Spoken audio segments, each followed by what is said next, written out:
Wireless LAN Professionals Podcast, episode 194. Well, this is going to change all our lives. You at HP, as well as infrastructure people, the wireless LAN professionals, as well as the client manufacturers. Wireless LAN Professionals is a place to educate, inform, encourage, and entertain those involved in wireless LANs. This Wireless LAN Professionals podcast is an audio manifestation of these goals. Our host is a wireless LAN veteran, consultant, designer, and teacher, Keith Parsons. And now, the podcast for wireless LAN professionals by wireless LAN professionals. Welcome back to Wireless LAN Professionals Podcast. My name is Keith Parsons, and today I have with me is Chuck Lukaszewski. He's the VP of Wireless Strategy and Policy out of the Office of the CTO of HPE. Chuck, how are you doing today? Doing great, Keith. Great to be back with you. Glad to have you. We had some big news last week with the FCC chairman putting out a new press release and the new vote coming in a couple of weeks on April 23rd. We sure did. All about 6 gigahertz. And so we've had a lot of desire inside our community to get some more spectrum, and it looks like we're actually going to get some, which is very good. And I know you've been working on this quite diligently for quite some time.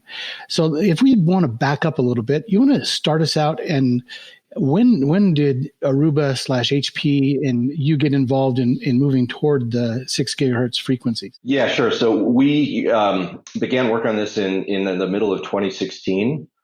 And started actually building the coalition of Wi-Fi industry companies that ultimately was successful, or I should say, appears to have been successful in the effort. The vote hasn't actually happened yet, and so it's been a very long time, and we've been active, as I'm sure you'll raise later, but not only in the United States but also in Europe, which has a separate parallel proceeding going on. And so and we'll talk through the FCC and through the EU. Is there any other 6 gigahertz going elsewhere in the rest of the world? So yeah, quick update on that.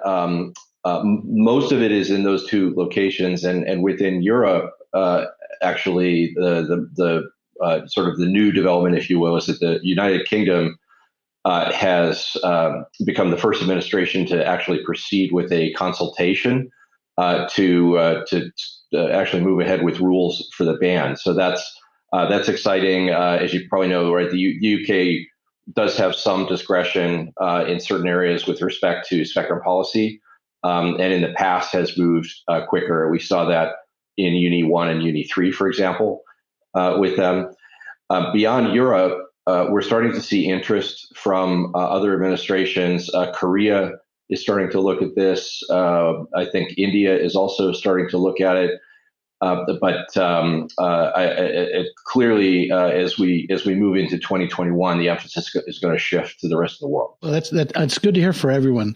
Our Wi-Fi community is a little broader than just the US and EU, but if we can start it here with the FCC and set some ground, that allows everyone to get moving. While we do have to go country by country for authorization, it is the case that the bulk of the 190 some odd countries in the world actually follow either one rule set or the other, meaning the ETSI rules or the FCC rules. They might tweak them a bit here or there, but we're not generally starting from scratch in most countries. Oh, I did not know that. That's good news. We have, over the years, we started with 2.4 only, then we got to a 5 gig with Uni 1, Uni 3, Uni 2. We had some issues in between. Is there anything in this new section we're going to with this Wi-Fi 6E or the 6 gigahertz are they also addressing the Uni 4, the little gap band between what we currently have and what they're talking about in 6 gig? So indirectly would be the answer. There, as I'm sure some of your audience are aware, there is a separate proceeding underway. There's an NPRM in process for the 5.9 band in the U.S. And the comment round actually closed on that a few weeks ago, and we're in the reply phase now. So that is its own sort of can of worms, if you will, and that's been very contentious in the past. To answer your question directly, the way that it is relevant here is with the band edge mask, specifically the emissions limits from what will be the Uni 5 band down into the Uni 4 band. And there's a fair bit of debate about that in the other proceeding. But here, the commission has proposed just a straight up minus 27 dBm per megahertz limit. And I mean, that's what's in the draft order. And I assume that's what we'll be getting. And so the 6 gigahertz, this whole 1.2 gigahertz we're looking at is separate, and they have a different set of proceedings than the Uni 4? Correct. Is that even close, or is that contentiousness still continuing? It just kicked off, actually. So honestly, and you know, my particular company is not as involved in that particular proceeding. We're obviously supportive of it, but there is a without getting too far off the 6 gigahertz track, there's been a long-running debate, as I'm sure you know, that spectrum was set aside for intelligent transportation systems, almost as long ago as the original Wi-Fi 5 gigahertz spectrum was set aside, and of course it has only recently been put to use by the automotive industry, and so the question, the argument has been around, well, what is now the best use of that spectrum, and is it a 3GPP technology? Is it an IEEE technology? And on and on. So it's a very complicated issue, and companies that are completely unified on 6 gigahertz don't see eye to eye on 5.9. Well, I'm glad it's separate then, so we can move forward with 6 gigahertz. Well, let's get on to the 6 gigahertz. And there's some obviously a bunch of legalese and things you've been going on for 4 years.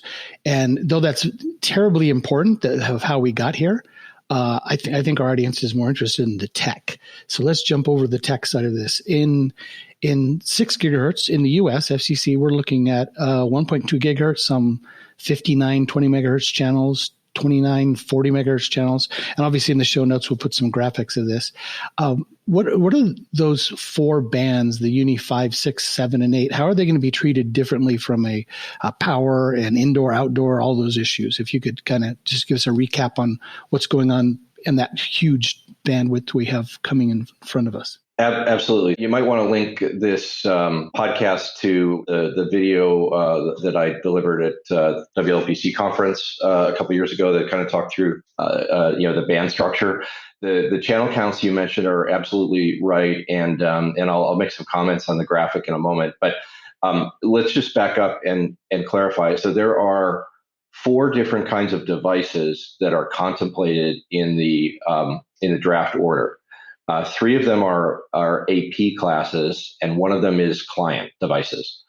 So the 3 AP classes work like this. There's what we're calling low power indoor, and so as the name implies, it's indoor only, and we should probably talk about how that's enforced. It'll be limited to there's a new power constraint that works out to 27 dBm in 160 megahertz channel, or 24 dBm in an 80 megahertz channel.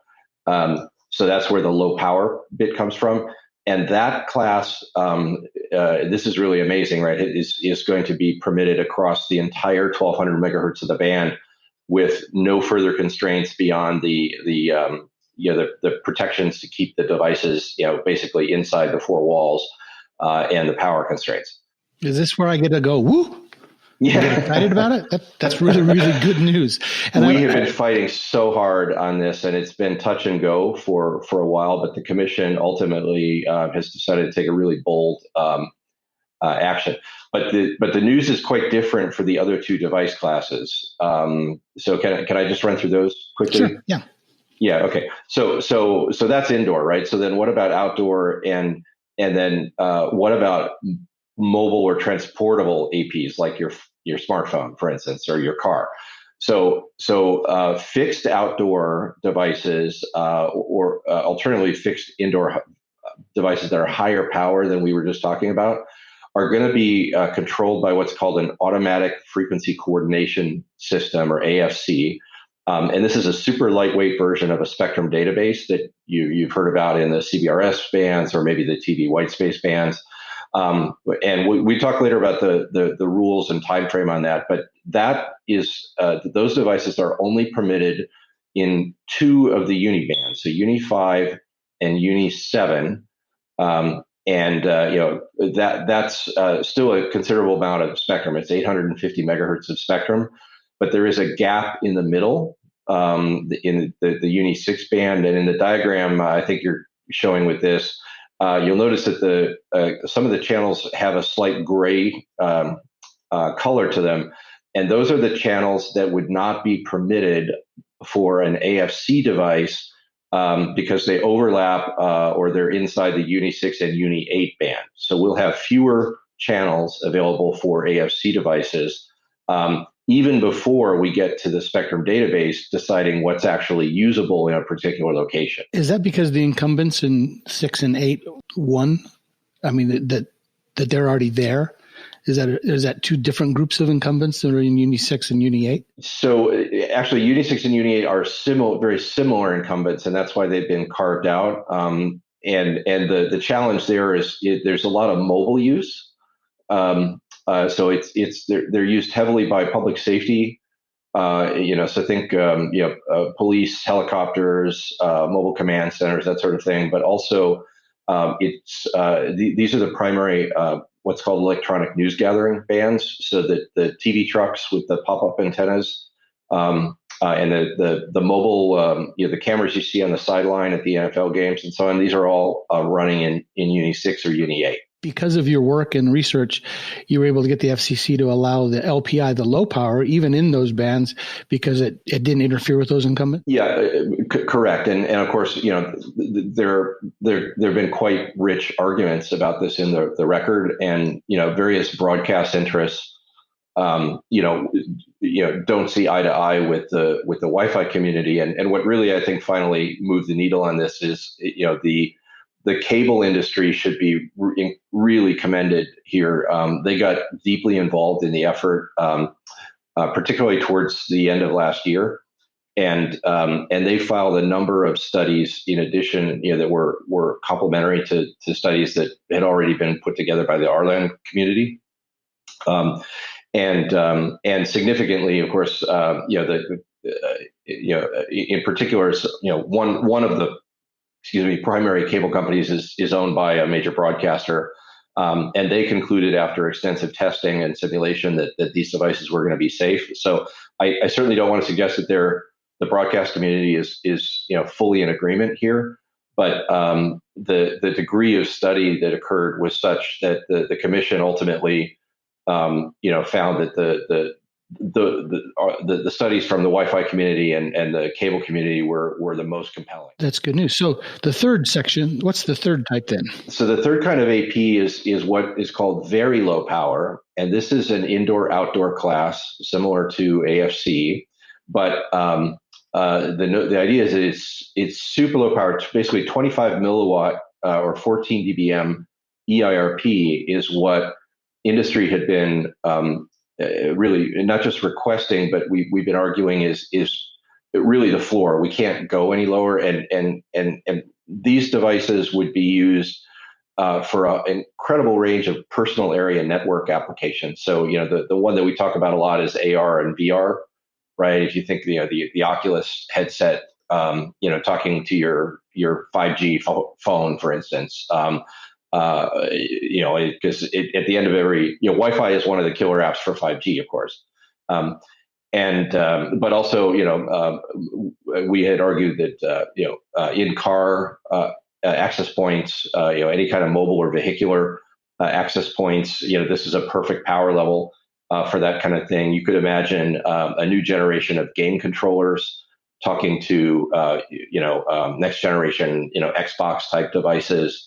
And use cases we can't even think of yet. I mean, we haven't had the ability to do, multiple gigabits per second, in under 10 meters in the mid band is unprecedented, right? And this is part of the innovation that we expect this order is going to unleash. But anyway, we were a little disappointed that the commission didn't feel that the record was sufficiently developed on this device class. And so as part of the order, the draft order, There is also what's called an FNPRM, a further notice of proposed rulemaking. And basically, we're going to run another lap here. And in the FNPRM is very focused on really two questions. The first is determining whether VLP devices really can be permitted in the ban. And of course, we feel very strongly that they can and have put a lot of technical arguments to that effect. And then the second question is taking a relook actually at the LPI power levels. There have been arguments that it would actually be safer to go even a little hotter there, and the commission is going to take that up. So the FNPRM is focused just on those two questions. And then finally, the client devices are permitted across the band because, of course, we have LPI across all 1200 megahertz. And the basic approach that they've taken there to protecting the incumbents is that they're going to enforce a power differential between the client and the access point of 6 dB. And there's some confusion about, and we're working to clarify this now, whether it's 6 dB below the peak power or 6 dB below the current operating power of the AP. But anyway, that's how the clients will work. That question's more, is it a dynamic 6 dB or is it a fixed 6 dB down from the peak? Exactly. And part of the reason we think the commission's intent, and this would be consistent with past proceedings, is that it was from the peak. I mean, it doesn't really make sense if the AP is already using a lower power, right? And of course, the rule should incentivize using the lowest power possible. Then, if I'm already at, I don't know, 10 dB effective EIRP, why should I have to run the client at 4? Right? That doesn't make a whole lot of sense. So anyway, we're working to clarify that one. But broadly speaking, I would tell you that the structure that we just walked through, while there's a couple of disappointments, particularly around VLP and one aspect of AFC we could talk about.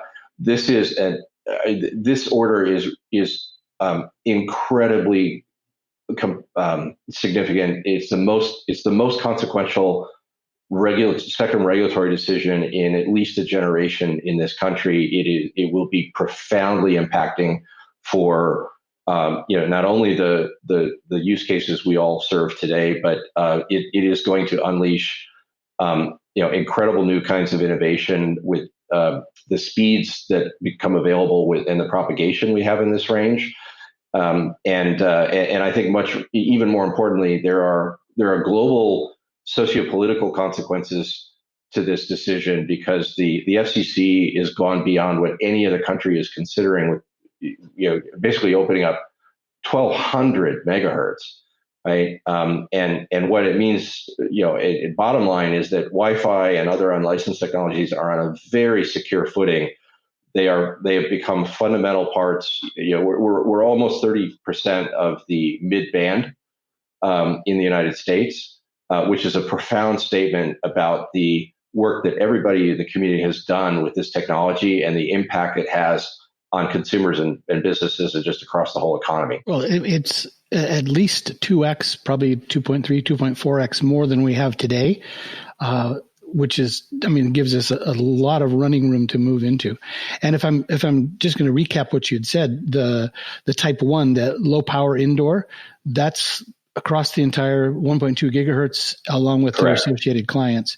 And that, whether or not the other two things happen, that one's going through on this round. Yes, correct. And I expect, if you just go by public statements from other companies, HB hasn't made any product announcements. I just want to be very clear. But other companies have talked about timelines for product, and of course Broadcom introduced their full 6 gigahertz client chipset lineup in January. A number of companies have made clear that they intend to have products, at least in the consumer market, in time for the holiday season this year. Not shocked at all, but actually very, very pleased to see it. That's the way it moves. Well, one of the questions, and by the way, you're on Twitter now, RF_Chuck. Thank you. We can't call you No Twitter Chuck anymore. One of the discussions we've seen was there's a new way of talking about EIRP compared to what we used before, and you said it's based on tying it to 5 dBm per megahertz. Can you go through the how that works different than the current EIRP, how we see the world today? Yeah, I'd be very happy to. And this is really huge for us, but it's a different way of thinking. And of course, the fact that we're going to basically have different power rules, not only between 5 and 6 gigahertz, but even within the 6 gigahertz band, because AFC devices are going to work the old way, is going to just take a little bit of time to get people's heads wrapped around, and I smell some new CWNA curriculum here. Yeah, because I've been doing this for quite a while, and it took me a while to wrap my head around it. So, and the effect is it's going to not just affect EIRP, it's also some of the downsides of going to 40 or 80 or 160 megahertz is we lose SNR today.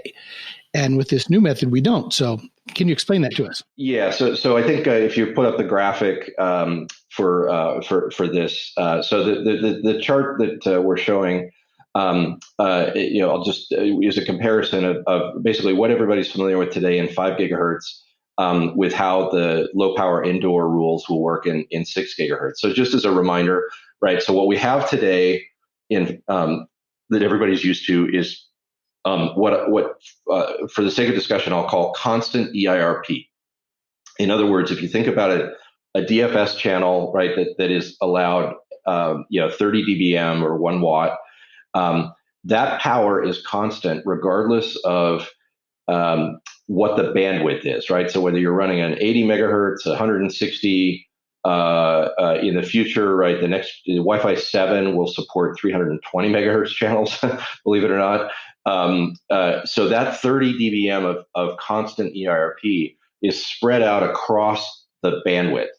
And of course, the problem with that is folks that have taken their CWNP certifications know is that the noise floor also increases the wider the operating bandwidth. And so what ends up happening is that your net EIRP decreases with bandwidth. So, for example, the smallest 20 megahertz channel, right? If we got 30 dBm to work with, and then we go to 40 megahertz channel, we actually end up at 27 dBm effective EIRP, right? And when I say effective or net, I'm just subtracting the noise floor difference from the EIRP that's coming out of the antenna. And we normally refer to that as we have 3 dB less SNR as we go to a wider channel. Yeah, correct. But in this presentation, it's tricky because normally we apply the noise floor a little lower down in the link budget, and I'm doing it at the top of the link budget. The net effect's the same. You go wider channel, you lose 3 dB. Exactly. And so, beyond just the constraints of we don't have enough spectrum to really use all the 80 megahertz channels are DFS encumbered, and which is why people run 40s. But there's also this basically penalty to go wider in 5 gigahertz. So if you jump to 6 gigahertz, this is what's so incredible about this rule. It basically eliminates this new power method called constant PSD, or power spectral density. Basically means that the power is independent of the bandwidth. And so there's no penalty. Whatever bandwidth you use, you can be assured that you'll have exactly the same net EIRP. And so I'm showing that in the bottom of the diagram for a couple different channel widths. So at 20 megahertz, right? Now, one consequence of this limit is that the total power, the total EIRP is now dependent on the bandwidth. So you basically add 13 for 20 megahertz, and you get to 18. Whereas in a 160 megahertz channel, right, to maintain that constant PSD, we actually have to add power, right? So that's a 27 dBm EIRP, or a net of 18. So it's very exciting here, because I think what I've been arguing on Twitter and elsewhere, and you'll see blogs from me to this effect. There's absolutely no reason why we don't go straight to 80 megahertz as the default channel width in most managed deployments. I could see in certain kinds of high density deployments going to 40, for instance, but 20. I'm one of the biggest proponents of 20s, and I have a hard time imagining how I would use 20 in this band. It's actually a fairly fundamental change in how we think of things. Normally, when we think of we need more channels and it's all about spectrum reuse. Well, now we have this huge chunk of spectrum we can play with. One of the downsides was, if you go to a wider channel, you lose that SNR little 3 dB gap. Well, if that's gone, now the only other reason to use a narrow channel would be co-channel interference. But we have so many to choose from now. Correct. In most scenarios, I can see not needing. I mean, we've got 14 new 80s.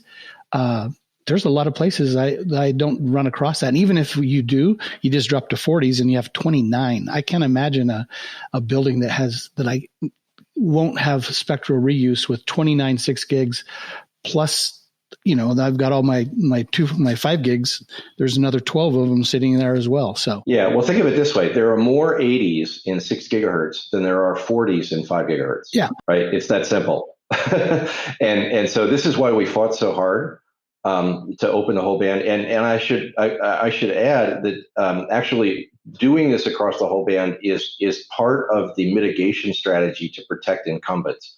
And the reason for that is, if you're concentrating energy in smaller amounts of spectrum, right, then we present a bigger interference profile in that spectrum. So by distributing, the load, if you will, across the whole 1200 megahertz, it's actually safer from a coexistence perspective.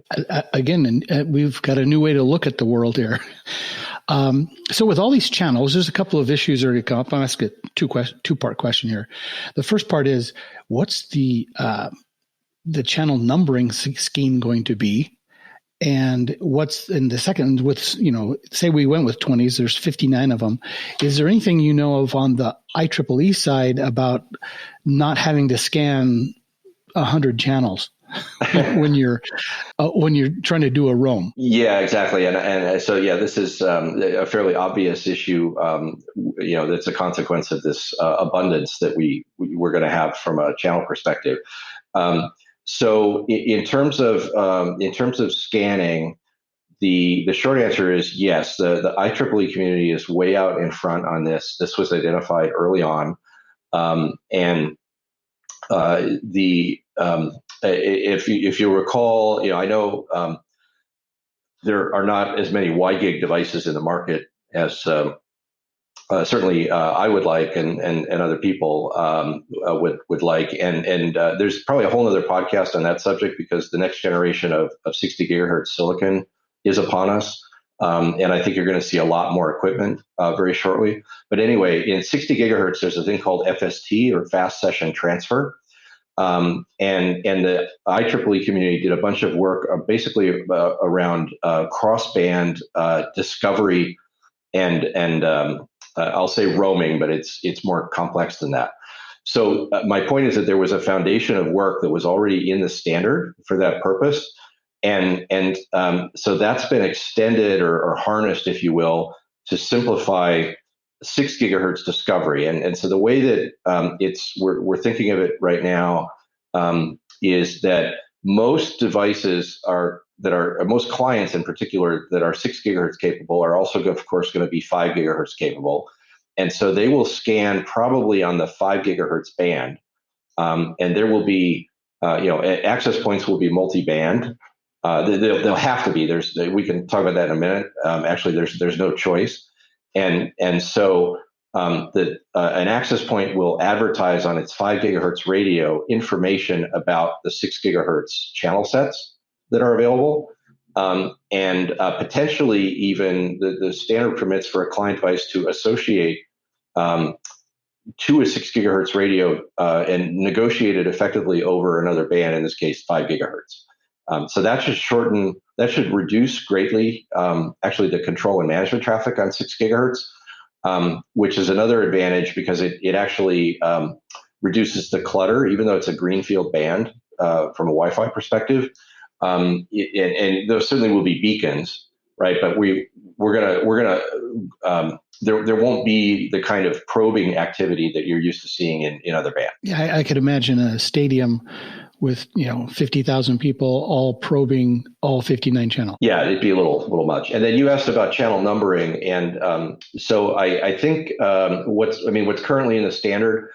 I don't know if folks know this. It's kind of arcane, but the channel number is actually basically an 8-bit field, and so because of the number, and of course, as folks know, in 5 gigahertz, the channel numbers actually go up by 4 at a time. So with 59 channels, we actually can just barely fit in the 8-bit field. And so what's going to happen is we're going to start over at 1 at the bottom of the Uni 5 band, and it'll be its own operating class. So you'll have to just get used to the fact that now to uniquely identify a channel, it'll be a tuple of the band, channel number. So like Uni 5.7 would be a 20 megahertz. Correct. Yeah, depending on how exactly it lays down. But yes, it'd be 1.5. It'd be 9 actually. 7 would be the probably the 40 channel if I'm doing my math correctly. So we'll have a whole new way to evaluate and look at those. Yes, more certification curriculum. Oh, just what we need, more. Going in the Uni 5 right now, since we're using 20s and they kind of start at 5925, they don't line up exactly with the Uni 6 and Uni 7. Is there a way to shift those so we can free up a couple more? If you just start, I was trying to rebuild a new graphic for this. And if you start at 5925 and add 20, 20, 20, 20 as you get out, when you get to Uni 6, you kind of split. One of those 20s isn't quite clean there. Yeah, understood. So, by the way, just a quick correction. So this channel 7 is the first 80, just to be clear, since I know people are going to fact check me here. So I pulled up the actual band plan with the numbers.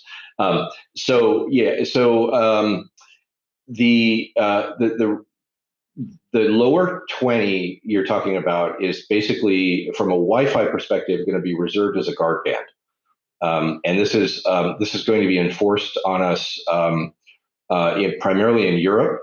Originally, we were looking at maybe a 5935 start for channel 1, and I'm talking about the lower edge of the channel, not the center frequency now. But because of some of the incumbents, so in Europe has an incumbent that we don't have in the U.S., which is it's called CPTC. It's communication-based train control, and it's basically a transportation safety system for rail. And this is deployed in various countries, including France and the Netherlands. And these systems are authorized up to 5935. And so we need one outcome of the coexistence studies is that we needed a separate guard band to protect those systems. And so the whole channel plan is actually shifting up to start at 5945, which is what's shown in the diagram. And the consequence of that is that all the channel sizes, the 20, the 40, the 80, and the 160, come to a nice even stop at the top of the Uni 5 band. And then Uni 6, they start over again. I understand what you're suggesting, basically to tuck in an extra 20 at the very bottom. And it's possible that a different technology might actually be able to do that. So in 5 gigahertz, this is trivia for radio geeks here, but the LTE systems in 5 gigahertz, the licensed assisted access systems, are actually using what we would call channel 32. And the reason they can do that is, of course, it's much more expensive equipment, and they've got really excellent filtering, right? So they've got these sort of brick wall filters on either side, and they can still meet the band edge emission mask and transmit on that channel. But of course, our equipment is, it's much different kind of price and cost target. and we're just never going to be capable of that. So that's why we need the guard band. I didn't know about that. We're going to have a whole new channel plans coming out of this, and we have a whole new way to learn. So when you said there's 5920s, does that include that first one, or is that first one already shifted over a little bit? No, that is net of guard bands. Good. 59 usable 20s. So much more to learn. Hey, then again, it gives us a lot of future for us to play in this world. So going this route with this much, we're going to obviously have tri-band or maybe even quad band radios. What do you think that's going to do from a up costing standpoint, instead of looking at a current enterprise AP in the $1,000 to $1,500 range for the top of the line? Is that going to boost that up by a significant margin? Yeah, so I think I want to be careful about commenting there, both because we haven't announced anything, and of course I don't. I'm on the CTO or research side of the house, and I don't want to speak for everybody knows Ono, of course, on the PLM team. I think if you look at history, as more and more value has been delivered in the essentially the same form factor, right? I think there's been a desire to try to recognize or monetize some of that value, and of course APs do a lot more than just provide broadband access now, right? They provide Bluetooth and Zigbee access, and our the Aruba APs right now. We've shipped a USB port for a long time, and we're doing things like gunshot detection and other kinds of we're doing electronic shelf labels via the USB port. So there's the AP quote unquote is actually it's a platform for doing a ton of different things. So anyway, that's a roundabout answer to your question. It was a difficult question. I apologize for trying to get the pricing in there, but there will be a third radio. This isn't we'll just get a radio that's 5 all the way to 7 in a single. Yeah. So let me just speculate. And again, I want to stress, I'm not making product decisions or announcements here, but I'll just, since obviously the audience knows me and I know the audience, let me just offer a perspective at this moment in time, and things, we'll see what actually gets built, right? But clearly there will be tri-band products, and that is an obvious configuration. And let's talk for just, if I could digress for a second, why, how people should be thinking about the 5 and the 6 band over the next couple of years. Because if you haven't really been in the middle of it, there's really no reason to think about it. So it is the case that it will be necessary to run a separate 5 and 6 gigahertz overlay network for the foreseeable future. And the reason for that, very simply, is that we have 15 billion devices in the field that can't do 6 gigahertz, right? So it would, if you're thinking that, we can just combine 5 and 6 into one massive, Uber pool of capacity and distribute the channels, right? Sprinkle them around. We are years away from that because, of course, a device that couldn't do 6 gigahertz would have, would encounter holes in the channel plan, right? So kind of like our problem with DFS, non-DFS issues a couple of years ago. We've been through this, and we could salt and pepper it, but that's not with this many channels. That'd be really difficult. Just not a good idea. Yeah, exactly. And so, just from a migration perspective, I think we're looking at least 5 or 6 years until the 6 gigahertz client penetration, gets to the 70, 80 percentile type range. And even then, I mean, we're still arguing over, do we turn 2.4 off or not, right? In a lot of places. So it's probably the case that 5 and 6 are going to be independently distributed capacity pools for a long time. And there's actually opportunity there if you start to think about it. So if you sort of get this idea in your head that there's 2 layers, well, then you can start to say, well, how can I put those layers to the best use, right? And deliver the best user experience, right? And it probably is the case that a 5 gigahertz only device is going to have a better experience, right? The more 6 gigahertz devices we can pull off to 6 gigahertz, right? The better the experience for 5. Yeah, just like our same with 5 and 2.4. 2.4 can't go anywhere else. Yep. But if we take a device and put it up on 5, it made the 2.4's life better. We now extend that from 5 to 6. Yeah. Exactly. Sorry. So we can come back around to this later. I want to, but just to come back to your original question on, AP form factors. So there's going to have to be so 5 and 6 are going to be separate radios. And then, if you tack on a 2.4, right, for completeness, there's your tri-radio configuration. And so, everybody's going to do that. And, but it will be more expensive. It's more radio chains. It's more PoE, right, or wall power, depending on however it's configured.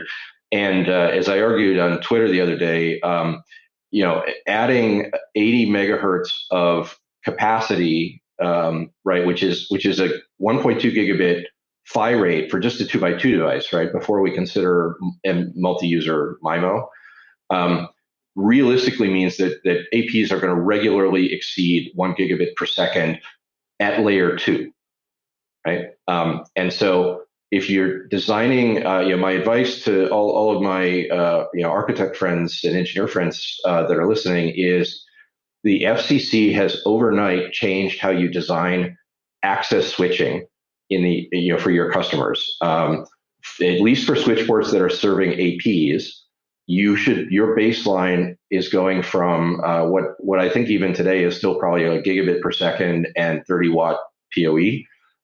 We are now solidly in N-base T, or what HPE calls smart rate, and 60 watt territory. Right. I think that is the new baseline, and you would be very well served if you're doing, for customers who are doing edge refreshes right now, you ought to reconsider those refreshes in light of this development. So that's kind of huge. But I just want to stop and comment. That is huge. That means our access layer, not just from speed standpoint, but the PoE. That's doubling our PoE budget at the edge. Yes. Yeah, exactly. And the reason for that, I mean, again, as the audience knows, right, we're at 12 chains, and sometimes more on the very high end configurations now. And radio chains are really hungry for power, right? And of course, additional radio slots are hungry for power. So again, in the premium segment, right, the devices with the most features, they're already kind of over the line. I think in most of the first gen hardware, they might be right under the 30 watt line in a next generation, but this is going to kick them over the line. But that's also the cost of the FCC gave us spectrum, or is about to. But the cost of that extra spectrum and that extra capacity, we're going to have to reevaluate our wired side of the infrastructure. Yes, absolutely. So to my mind, the really interesting question is, okay, what happened? So that's the premium segment, right? What happened? That's not where the bulk of the volume is. The volume is in kind of the mid price points, and so what happens there? Do you still need a tri-radio configuration, or can you start to we've been, as an industry, we've really been confined to this notion of the dual band AP for 20 years almost, and I argue that it is the 6 gigahertz is an opportunity to rethink that approach. In the past, it was difficult to consider the other form factors, because customers were kind of used to it, and they pulled they pulled cables based on a certain radio propagation and so on, and so it was maybe not if you wanted to separate the 2.4 gigahertz layer out from the 5 gigahertz layer, you couldn't really do that with a straight face, right? Because it didn't make a whole lot of sense. But now, it's my belief, and I'm speaking for Chuck here. I'm not speaking for the company, but I think there's a real case to be made that there's a dual band device that's a 5+6, or you could envision a 5+6+60. So you're back to tri-band, right? But in a different way. And that layer, if you will, could be more densely deployed, and then you could have an IoT type of access point, right? That's a 2.4 Wi-Fi plus maybe some Zigbee or something, Zigbee, BLE or something. exactly, and you frequency coordinate it and so on. So and now you can start to tell a very crisp story to customers about why it makes sense to invest in separate radio layers with very different propagation characteristics, right? In that type of environment. So I think it's going to be really interesting what the future brings here, and we haven't had these kind of choices before. It's actually, we talked about this, a couple of years ago when you first presented, and then last year, and now it's getting close. There's a lot of brain power that's going to have to go into figuring out how we infrastructure and architect and all those things. So, wow. It's good, but it's kind of fun. We like this stuff. So if the 23rd of April is the next vote, what's the timeline from that point forward? So the FCC open meetings, as you say, April 23rd. From that point forward, to get product to market, basically what we have to do is work with the FCC lab to just finalize what is the certification process for the equipment. And we think that's going to, since most of the rules are basically, derived from 5 gigahertz, we think that'll be very similar. There's some work there that's separate from the order itself. Obviously, the products are in flight, at least on the consumer side of things. There really is nothing standing between April 23rd and shipping product for LPI. For AFC, we have more work to do, and we have to work because there's a spectrum database, and of course the incumbents in the band have to have a say, and we want to make sure that they're fully protected. We have probably a year of work in front of us to work through the remaining issues that were not settled in the NPRM. And then we have to design the certification procedures. So how does the FCC determine that an AFC device is operating correctly? And even more importantly, how do we determine that a spectrum database is working correctly? Right. In the CBRS bands, we saw that process actually went on for over 4 years. And, we don't think anything like that is going to be necessary in 6.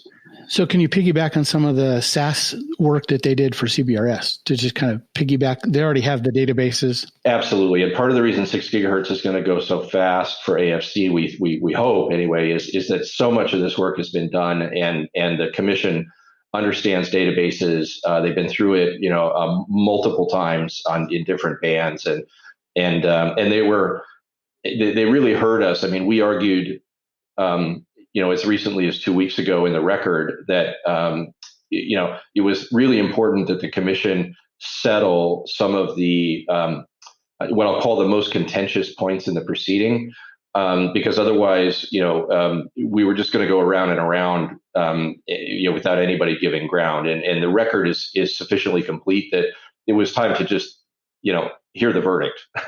And they really heard us on that. And fortunately, we appear to have, sort of convinced the commission, through extensive technical studies and a lot of hard work that it was appropriate to decide things like the interference protection criteria, what the path loss model is. So some of the basic components of the AFC have all been laid out in the order, and what that means for products is that, again, there's a very specific set of homework that we have to do in partnership with the incumbents in the band. And I think that's a very achievable set of work, and hopefully is doable by maybe next summer. So that's for the AFC. Standard power. What about the very low power? You have a whole nother cycle to go through there too. We do, and but this one should go hopefully quicker. So Commissioner O'Reilly put out a statement after the draft order was released last week. That he would like to see this FNPRM completed in this calendar year. That would be incredible. But the record. We're over 3 years. We're almost 4 years into this for the rest of the proceedings. So I'm holding my breath. But anyway, we're we're optimistic that we can come to some solution that will enable these short range, low power use cases. But the low power indoor is, when they vote on the 23rd, this is pretty much a done deal, and vendors can move forward. Correct. That is fantastic news. Well, this is going to change all our lives. You at HP, as well as infrastructure people, the wireless LAN professionals, as well as the client manufacturers. So we have a nice ride to go on. And Chuck, I just want to thank you for your time, and that you're on Twitter now so people can follow you. RF Chuck, woohoo. RF _Chuck. _Chuck, yeah. Not the other guy. RF Chuck's another guy, yeah. Well, thanks again for your time. And if we have more questions, and I'm sure we will, as this moves forward, I'll get back and we'll schedule another podcast. Sounds great. Cheers. Thanks for your time. Thank you for joining us for another episode of the Wireless LAN Professionals Podcast, the podcast for wireless LAN professionals by wireless LAN professionals. Be sure to follow us on Twitter at Wireless LAN Pros for all the latest news and updates, and also connect directly with Keith on Twitter at Keith R. Parsons. Head over to www.wlanpros.com for this episode's show notes, as well as the latest in all things Wi-Fi.